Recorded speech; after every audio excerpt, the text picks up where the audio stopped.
Hello and welcome to the Independent Dealer Podcast, brought to you by Buckeye Dealership Consulting.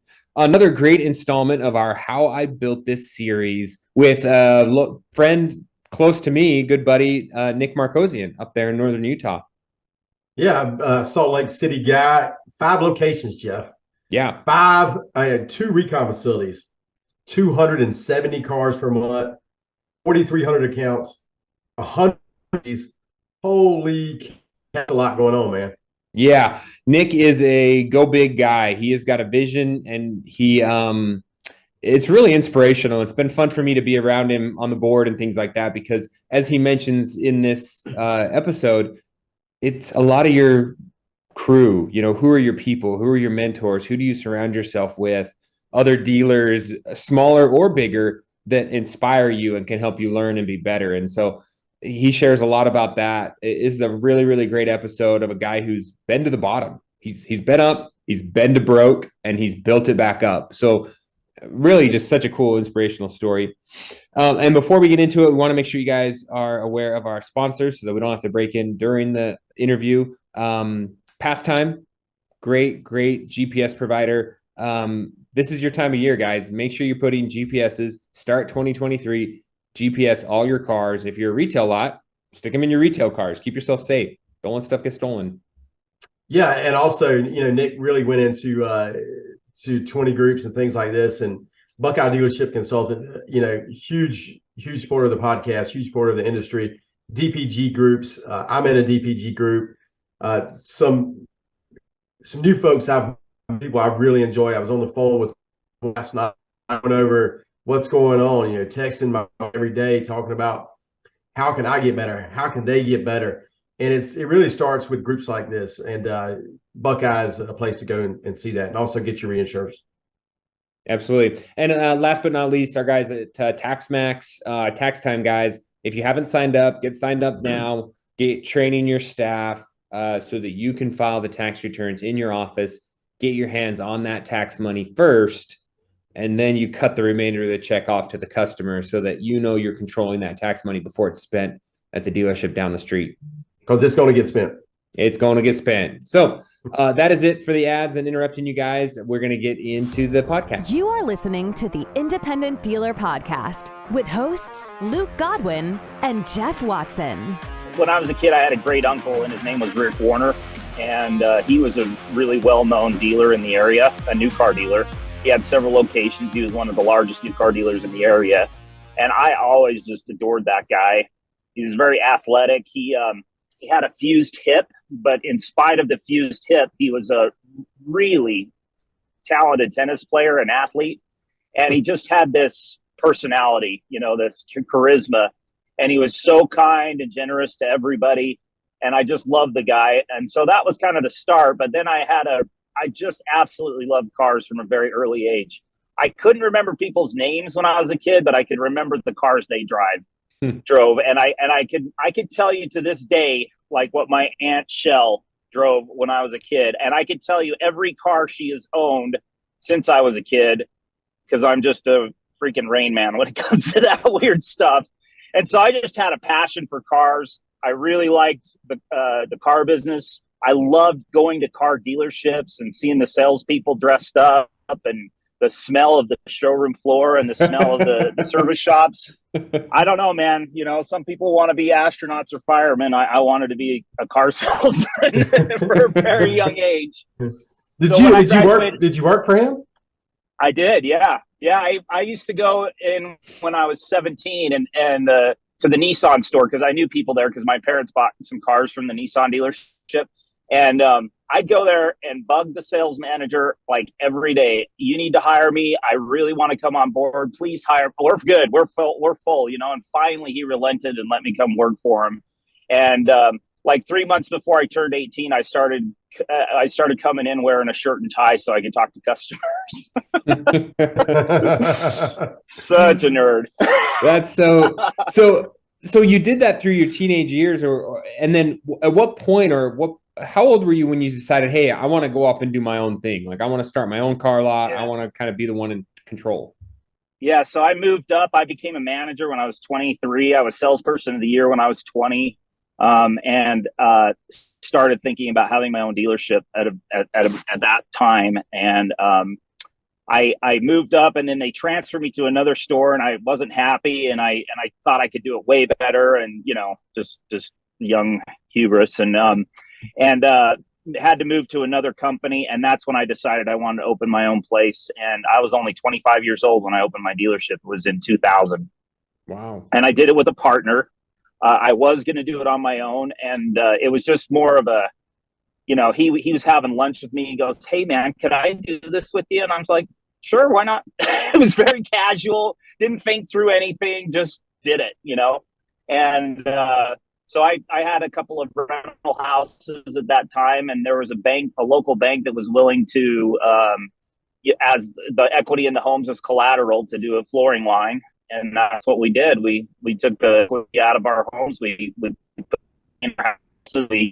started up, and then we had maybe like 40, 50 grand in cash. And we also, I was really heavy into F&I. I'd done F&I for quite a few stores. So I was able to get banks and lenders on board that probably would have been extremely challenging to have happen had I not had those relationships. So it was really helpful that I'd had that background, with other car dealerships. So to start with, you weren't lease here, pay here, buy here, pay here, like you're lease here, pay here now. You were just a retail store. We were just a retail store. We were doing well. We were generating cash flow. We got up to about 70 units a month, and we opened up a location across the street from our original location. And we decided to try buy or pay here in 2004, but it was just a side thing. It was those junky trade-ins. If we can't get them bought at the worst lender that we have, then we'll go ahead and try to finance them ourselves. And the ACVs were extremely low, 1,500, 2,000. And we were able to build it up to around 150 accounts without taking on leverage or anything. And it was a nice little side business for us when we first started doing it. And that was what years were that, Nick? We started doing buy or pay here in 2004. And we grew it to about 300-ish accounts by 2009. And at that point, we'd taken on a little bit of leverage. I want to say 1.4, 1.5 million at that point. So we were able to grow it pretty big without taking on a whole lot of leverage. And that was kind of one of the benefits of starting off with retail. It generated some cash flow so we could self-fund our buy or pay here stuff to an extent. Did you retail as well as buy here, pay here when you kind of started rolling into buy here, pay here? We did, yeah. So when we had those two locations, we had a big location and we had a small location, and we started doing buy or pay here at the small location, and then did retail at the big location, and that was going really well. But we decided just to combine it, and so we moved everything to the big location, purchased a property next door to the big location, and we were doing both at that time. Separate names? And I would say it's like, no, same dealership. We just, yeah. Wow. Yep. We just had a different manager across the street. And yeah, it worked really well for the time. I want to say we didn't have that arrangement for very long, maybe a year and a half, 2 years, but it was great. We couldn't get them bought. They go across the street, and then all of the collections, everything was over there across the street, and it was working well. But we just felt like we could probably consolidate things, save money on a manager, save money on rent if we consolidated into one location. And that's so that was 04 to 08 or so. And then in 08, I guess you start feeling the crunch of the housing crisis, or? Yeah. So in 07, we took on a third partner, and we opened a small little dealership in Ogden, 45 minutes north of our place. And we called it, so my original name was West Valley Auto Plaza. We opened Ogden Auto Plaza with a third partner. We were in a little trailer. We were doing very well up there. We were selling like 50 cars a month out of this little trailer. So I got my family involved. We bought some property. I started building a huge facility just in time for the recession to hit. And we by the time that building was finished, we were full on in crisis mode. Our bank, my lender, had been taken over by the FDIC. Things were pretty disastrous. So we went from selling 50 cars or so a month in a little trailer to 20 cars a month in a $4 million facility. Oh man. Wow. Yeah, that was pretty cool. And I was also in the middle of a divorce, and things I always say I was a dead dog short of a country song at that point in my life. And it was brutal. It was absolutely brutal. So I got divorced. I got rid of my partners. At that point, I had quite a bit of debt with my family. So I also foreclosed on that property. And I didn't think it would be a good idea for me to have partners that I'd have to pay and have the family debt. So I was able to work out a deal with them to get them out, took on all the debt, which, by the way, there was no assets tied to that debt. It was just unbelievable. I mean, the good thing is we had about 300 accounts. I was also paying rent on a huge old Ford dealership in Salt Lake. And so I negotiated a new rent with them. I was behind on my Amex. I was behind on the radio stations I was at. So what I did is I just went to every single person I owed money to and made workouts and said, here's the situation I'm in. I remember it was so bad that at that time I was floored with the auction, and one of the auction reps came to my dealership and said, we have 40 drivers down the street that are ready to take your cars. Whoa. And I said, why? And they said, well, you haven't been paying your curtailments. And I said, well, how am I supposed to pay curtail? Anyhow, long story short, I took our payroll and I had just refinanced my boat out of my name into out of my ex-wife's name into my name. And I hadn't paid off the old loan yet on the boat. So I had two loans on one boat. I took that money. I took my payroll money. I was still short about 15 grand. So I went to the bank with my dad and got $15,000, and I was able to come up with enough money to keep them from repossessing my cars. Goodness. Oh my gosh. Wow. That was like every day it was something new like that. Yeah. It was just insane. It was so unbelievably hard and freaky. But when you're in that kind of a crisis situation, it's almost starts to become, you kind of get a little bit of levity about it. It's you don't take life so seriously because it's so bad. At least I'm still breathing air. At least the sky is still blue. At least the sun is still rising in the east. I mean, you have to get down to that level to appreciate, to not take it all too seriously and just do the best you can. That's all you can do is the best you can. And it's not like I was alone. That was an unbelievable period in our history, and everybody was struggling. So yeah, you just do what you can. Nick, listen to you. I mean, inspiring to some people that may be on the borderline of everything collapsing. But to see where you are now and how bad it was, I mean, it takes a special person to be able to look at it like that, Yeah, I look back at that day when the flooring company was there and the rep was there with 40 drivers, and I think how many people would just say, "Okay, here's the keys." Yeah. Versus how many people would do everything in their power, because I knew that was like a pivotal moment in my life. I knew that if they took my cars, I was done. Yeah. And I was able to just grind and figure it out and come up with the money. And it wasn't pretty. I mean, I broke the law. With the 2-boat loan thing. But I worked through it. I eventually paid off that loan in a reasonable period of time. And I just worked through things. And I don't know. What's I guess interesting, I find it super cool, Nick, is that you had that belief in yourself, right? You weren't just trying to like, hey, I just got to like get out of this and get done and you're like, no, just give me a little breathing room. I am a hustler. I'm going to make this right. I'm going to get back to where I was. I'm not going to throw in the towel. I just need a little runway to make this happen again. Right. That to me is really cool. Well, thank you. I think, the other thing I will say is I didn't hide. I was proactive. And that was the thing that really sucked about the flooring company. As I told them my situation and they understood it. I was calling them every day, and then they quit taking my calls. And I'm like, something's going on there, But my point is if you go to people and say, here's my situation, and you're transparent, and I'm going to work it out, and I'm going to pay you 99% of the time, they're willing to work with you. It's when you run and hide and you lie and you do all those silly things to try to skirt away from it that you get in big trouble. It's the Yeah, same thing some with our people- customers. The same thing with our customers. The only reason we ever repossess a car is because of lack of communication, right? It's so true. It's so Yeah. true, but it's our go-to thing. It's how we operate. If we're relying on our human nature, I guess, and not Yeah. thinking things through. Well, it's a lot of it is just being humble and just taking your ego out of the equation, right? And saying, hey, this is what it is. I'm not trying to hide or act like I'm something I'm not. Let's get this worked out. So what's interesting to me, Nick, is how did you have the whatever fortitude or guts to say, I'm going to do this again?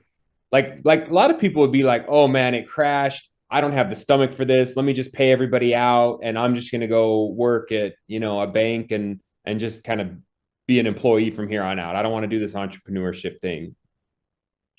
Yeah, that's a really good question. I think I have a couple of answers. I think one thing that really helped me that I've noticed. So we have a guy, Jeff and I are on the board of directors of the used car dealers of Utah. And I called one of the other members and he's just getting going. He's a cool kid. He's just getting going. But I thought about him and how he's approaching the beginning of his business. And when I first opened, the very first day I opened, I was on the radio. I was advertising. I was building my brand. I was getting that going. And most dealers, 98% of dealers that are just starting out would never even think to do something like that. And I thought to this kid, the kid that I'm referring to that's on the board with us, I called him up because we needed a vote, right? And I called him up and he said, oh, I'm so sorry I haven't been able to do that yet because I'm on a test drive with a customer.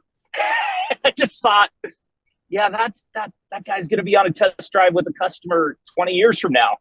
You know what I mean? Yeah. And so I had a way of building. I had a vision in my head of how I want my business to be structured, how I want it to run. And I knew that I could do it. I just knew I could do it. So, I mean, for example, I went to the radio company. I owed him 20 grand. I said, I'm broke. He said, okay, what kind of payment make? I said, how about $1,000 a month? And then he goes, okay, but how are you going to continue to do business if you're not advertising? And I said, I haven't really thought about that. What do you think? We worked out a deal where I could continue to advertise on his station and pay off my debt and then keep things rolling, And so I think that's one of the big things that's led to my success is just my willingness to advertise, my willingness to spend marketing dollars. I've considered an investment, and I feel like it's an investment that's paid off for me tenfold. But the other component is, Jeff, is I had mentors. I had people in my life. I had other car dealers that I loved up to and that I wanted to be like. And I was on the phone with my friends every single day during that period. And they were just basically helping me come off the ledge, And having mentors, I think, has been one of the most powerful things that I've had in my career is just being able to look up at other people that have done or have been through what I'm going through or have gotten to that next level. And I'm always looking for new mentors. I joined a new buyer pay here group about 3 years ago. These guys are like 7,000 account guys, and I'm seeing what they're doing, and that's what I'm going to do, And that's been extremely helpful in my career. I saw you down on Facebook, I guess, last week at your 20 group in there. And I was like, man, there's some big boys in that group. Yeah, they are. And I dog 3 years ago, but I'm catching up. So how did you find those people? Like back in 2008, 2009, you had this group of mentors. Like, how did you connect with them then? And how did you, do you feel like you have any advice for dealers that say, hey, I might be small and I want a mentor, but how do I get someone like Luke to take my phone call or give me advice or be a mentor to me? Any advice for dealers like that might be looking for those people? I hate to sound like a commercial for 20 groups, but that's it. I just joined a 20 group, met to this day. So I joined that 20 group in 2006. To this day, my two closest friends came from that 20 group. I played, one of my buddies just got married from that 20 group a few weeks ago, and I played saxophone at his ceremony. I mean, this is a guy I met 20 years ago, and we're that close, And then my other buddy, Gus Camacho, we went on a biking trip in Mexico together just last week, and both of those guys were in that 20 group. They were my mentors. And to this day, I'm super close with them. So yeah, I think mentor is a very important thing. I see a lot of young dealers that are struggling and they have nobody in their lives to look up to, and a lot of them just think that the answer is for them to figure it out on their own and to never be the student, always be the never have the humility to try to learn something new. And I just see them struggle, and I feel bad for them because there are so many people out there, and people that are successful in our business. They're extremely generous. They're more than happy to talk to you. They're more than happy to teach you if you have that approach of humility and that student-like approach where you're willing to listen to them rather than tell them everything. And that's what I've found throughout my career, and it's been awesome. I tell you, it's people in the car business, a lot of times we enter a room with ego, and the only way we can leave that room and go to the next room is to drop our ego in that room. And I tell you, the first time I walked into a 20 group, I had a big ego, still probably do, but I still have learned that I can learn so much more for people that are bigger than me. And it's so true. I met those people in 20 group. I have stayed in contact with them. Some of my best friends have come from that.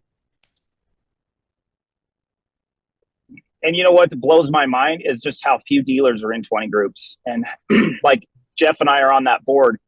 There's 10 people on our board. We're the only 2 people in 20 groups. And I'm like, why? What are you thinking?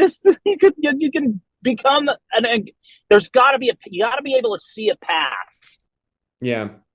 So I could never see the path to getting to the next level without mentors. Nick, I want to ask you that question because you're the kind of guy, and I see your ambitions as so many dealers, and even ones that we've recently interviewed, say more money, more problems. I make as much with me being at the car lot 9 to 5, selling 10 cars a month as I did when I had 5 car lots selling 200 a month. And I was going all over the place and I couldn't be home and I wasn't at this and I wasn't at that.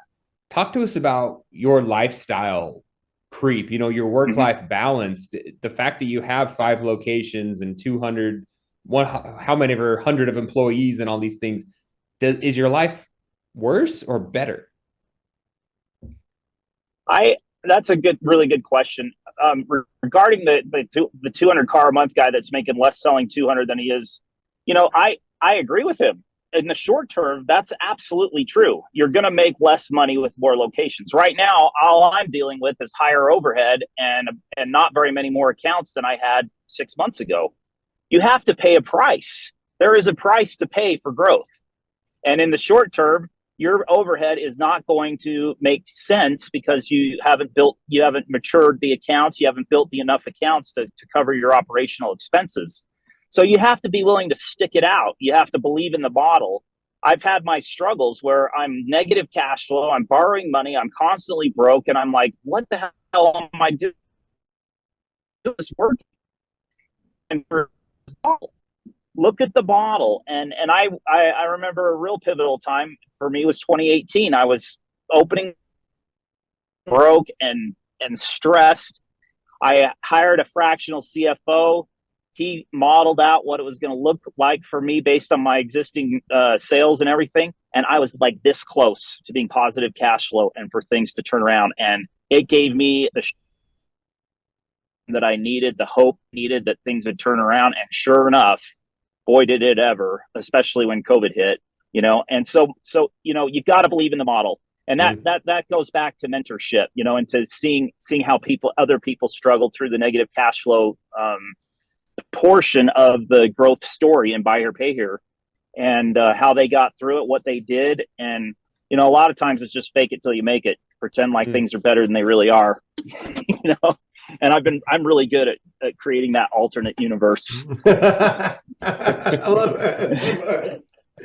Yeah. You live in your own bubble. And to that point though, I mean, really, a lot of times in the industry, it's only as good as it is between your own 2 ears, right? Everyone kind of talks about like, I'm struggling. Oh, the things are so bad. And other dealers are like, no, it's great. Everything's great. It's always great, One of my mentors, from my first 20 group, guy I just respect the heck out of. He said one time, I said, well, Eric, how do you know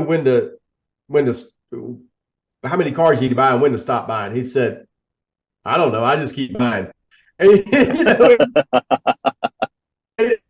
I was like, well, okay, here's a guy that's selling 150, 160 cars a month, and all he's doing, I don't know, Luke, I just keep buying.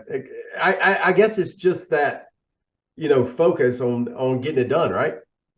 Yeah, and just knowing that short-term pain equals long-term gain, hard, then easy.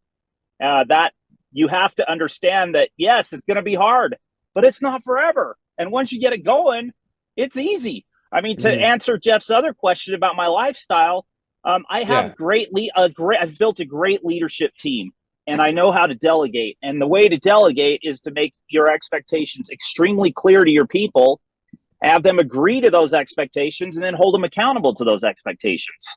And sometimes you guys make mistakes. Like I've overwhelmed some of my people. So we go back to the drawing board. Okay, what can we take off your plate? What can you delegate to your lower level people, And it's just a constant experiment. But as long as you're clear with your people and they understand what their role is and you hold them accountable to that, in answer to your question, I'm gone constantly for my dealership. I go on vacations a lot. I go to 20 group stuff. I'm heavily involved in the NIADA, as you know, Jeff. I live an amazing life, I think. And the other thing is I have a lot of balance in my life. I'm way into riding bikes, cycling. I play the saxophone, and I do stuff with that. I have my two little kids. I have young kids and old kids, and my young kids I hang out with a bunch, and I have balance in my life. So if things aren't perfect at work, there's other things I can hang my hat on, Yeah.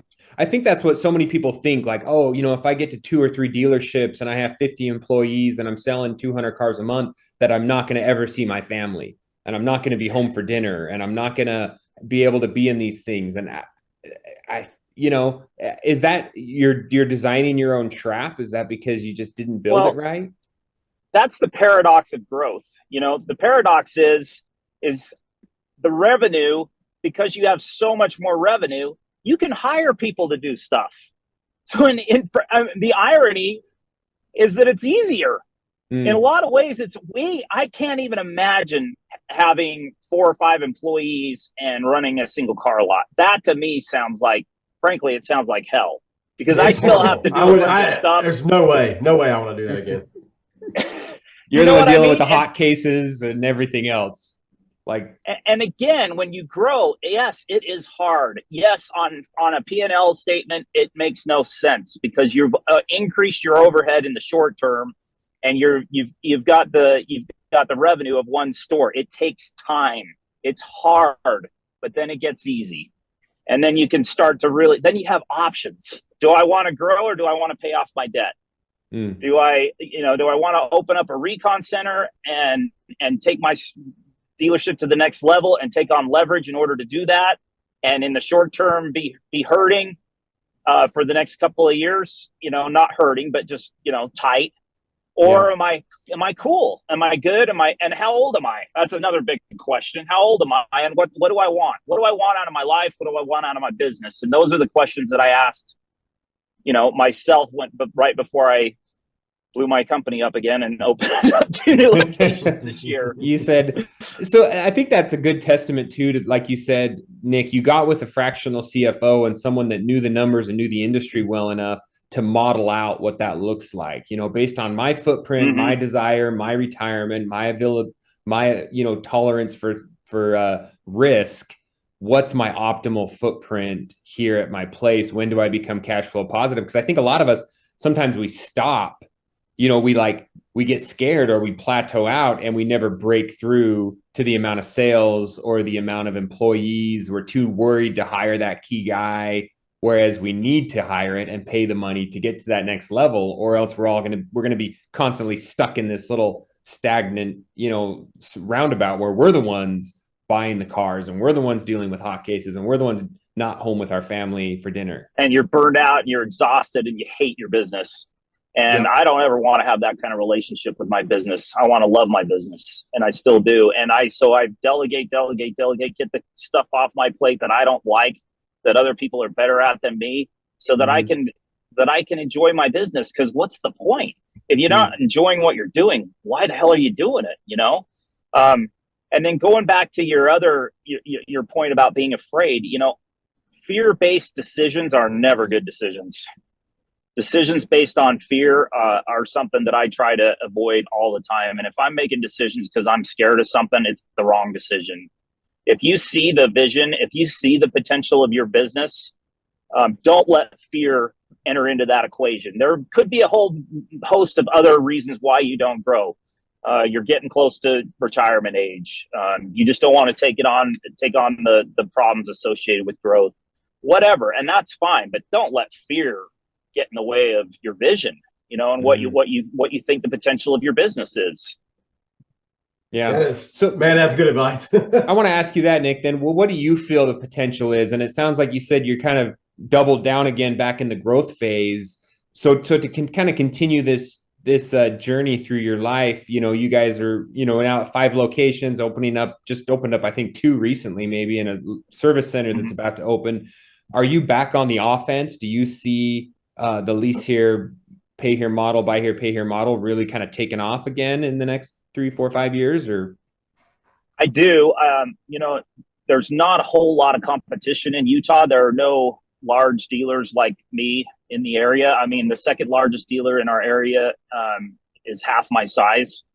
And I think there's a lot of really cool things we can offer our customers that our competitors can't, because of our size, because of our investment in fixed ops. So I think there's a lot of potential left in the market. I also think with rising interest rates and tightening up of subprime lenders, there's going to be a tremendous opportunity in the next couple of years for our industry. And I'm super excited about it. I think obviously all of our expenses are higher, but I think the dealers that are willing to, there's still profits to be made in spite of the higher expenses. And I think the dealers that are willing to put their necks out and deal with that expense are really going to thrive in the next couple of years. In terms of how I get, I've looked at different dealers in my 20 group and how different dealers have operated. And I think based on just the P&L statements, the brain damage that the dealers are dealing with and things like that, the dealer in my group that I think has nailed it, he has 2 large locations. He's selling about 250 cars a month, and to be able to deal with 2 locations rather than 5 smaller locations is ideal. You only have 2 management teams. Things are far easier and simpler. He has virtually no debt. He's just kind of cruising along at around 5,000 accounts. He doesn't have to have that middle level management to manage all the different stores, that added expense of that. So you have that model, that 5,000 or so accounts, and that's really appealing to me. That I like that. I don't know, maybe I can see a vision for me to be, and then you look at these dealers that have opened, like American Car Center, they opened up 50 locations and took on private equity money, and that guy cashed out with private equity and made a whole bunch of money, but that business is falling apart. And then you look at the guys with, 8,000, 9,000 accounts, and they're very successful and they're thriving, but their overhead is extremely high and extremely management heavy. And I think what I've concluded about the buy here, pay here business is there's only so much that's scalable. It gets to a point, it's a hard business. There's so many different facets of it that you need to be expert on, the collections aspect, the financial aspect, the fixed ops is a whole other. There's just a lot of moving parts. And I think that it's not necessarily easier or more profitable to get bigger, but I also know there's operators that have done it. And so I don't know. The answer to your question, Jeff, is I don't really know where my business is going. We're going to see how this 5 location thing works.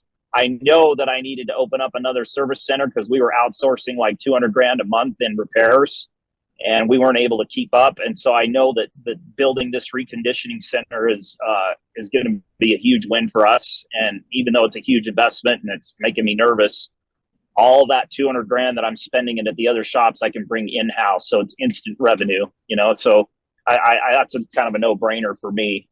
But I don't know. We'll just see what happens. I don't know what my tolerance level is for 9, 10, 20 store. I don't know. We'll see how this 5-car thing works out. And see what I want to do. Yeah, Well, I think it's interesting when you were Yeah. saying you scaled to the point of being able to have the managers handle things, but not getting so bloated. I kind of joke around all the time that there's so many easier business models, so many easier business models. So to be an absentee owner of a buy here, pay here, lease here, pay here, even a regular retail lot is so difficult because there's so many moving parts. But you're right. That's probably why the small dealers, buy here, pay here's, even the semi-large ones survive as opposed to the national ones. Because when you get on that national level, there's just so much stuff can spin out of control so fast. Yeah, I mean, and the only one I'm aware of is Drive Time, right? You have the regional ones like America's Car Mart, and Superior and American Car Care Center and US Auto in Atlanta, and there's quite a few big ones, but they're they're all regional. They've only grown to a certain size other than Drive Time, and you Drive Time's a private company, and you kind of wonder what their P&L looks like, Yeah. Well, and it's every time they've been acquired by private equity or whatever, I'm not aware of one that's succeeded. Yeah. I haven't heard of one. No, I agree. Yeah. Once it gets out of the hands, and that's one thing, Nick, to wrap this up, what is some of or share with the listeners something you've learned? I know you've given us a couple of great learnings from your history already, but is there anything else that you would share with those people listening as far as words of wisdom or things that have been great lessons for you or that you've heard through your journey? Oh, just that last great little nugget, right? And I know you, Nick. Talk to us about spending money to make money. Yeah, well, because I know you fully believe in marketing and advertising. Yeah, I do, and I think it's really, our customers come in and we ask, where have you heard about us? And most of our customers say, where haven't I heard about you? Everywhere is where I've heard about you. Yeah, and that's kind of what you want to hear. You kind of want to be everywhere. I mean, obviously, there's a limit to how much you can spend, and ironically, I spend way less on advertising now than I did when I was growing and trying to build my brand. And that's the beautiful thing about it is you make that initial heavy duty investment to get people to know who you are. You come out on the other side of it just refreshing their memory. Doing a few TV campaigns here and there, doing a few radio campaigns here and there, and then of course we all have to make that monthly investment in digital. That's just part of the bedrock of marketing. But if you can spend a lot of money on digital, and if they don't know who you are, it's you're fighting against that skepticism that the customers have because they don't know who you are. You know what I mean? Mm-hmm. Yep. Versus if they've heard of you, they've seen your plaques all over the place, they've seen your bus boards, your billboards, they've seen you on TV. They're like, oh, those people. Yeah, I know them.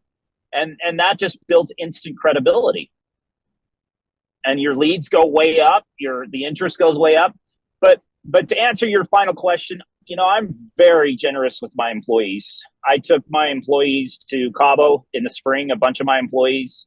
I just took them to that Trans-Siberian Orchestra. I got a suite last night for the people that are in my corporate department, my collections department, my accounting department. I'm very generous with my employees to the point where it almost makes me feel uncomfortable. But then I think to myself, okay, I'm paying in compensation collectors for BDC people, for managers. I'm one of the lowest in my group in compensation. Now, that's not to say that my people don't make a lot of money. What I'm trying to say here is I get more out of my people, I think, than other people do because I'm a good person to work for. They like working for me. I'm kind to them. I sit down and chat with them. I take them to cool things. I bought my controller and my BDC manager a trip to Scotland a couple months ago that our local chamber was putting on. I do cool things like that I try to make my dealership more than just a paycheck, And we also do a lot of really cool community things. I sell cars to kids that are just got placed in housing for $1,000 out the door. for a state and IM ready car. Like, we do the licensing, everything, $1,000 out the door. Don't want to give it to them because I want them to earn it. But we've done 6 or 7 deals like that since we started it in the summertime. We're involved with our local football teams. We just gave away a bunch of turkey. My employees donated money, and I matched whatever the donation was. It was enough to buy 130 meals for local people for Thanksgiving. I think doing things like that, just the return on that, not just from feel good about the company, but the return on that and your employees and how they feel about working for you and the place they work at, it is a 10-fold return on your investment, at least. And we just don't have turnover. Our people work super hard and they're happy. And I love that. And that's what I want to, if I were to die tomorrow, that's what I hope my employees would say about me, is that I was generous. I was cool to them. I was fair with them. And I provided a great place for them to work. That's it. Well, that's a great way to end, I think, Jeff. Yeah. That really makes me think about a lot of stuff. Nick, thank you for your time. I know you're driving, and so we appreciate you didn't wreck into anyone, and you're generous with your advice and your time. We really appreciate it. My pleasure, guys. Happy Thanksgiving. Thanks for the call. You too, buddy. Thanks. Dealers helping dealers. Please leave us a review and subscribe. The Independent Dealer Podcast.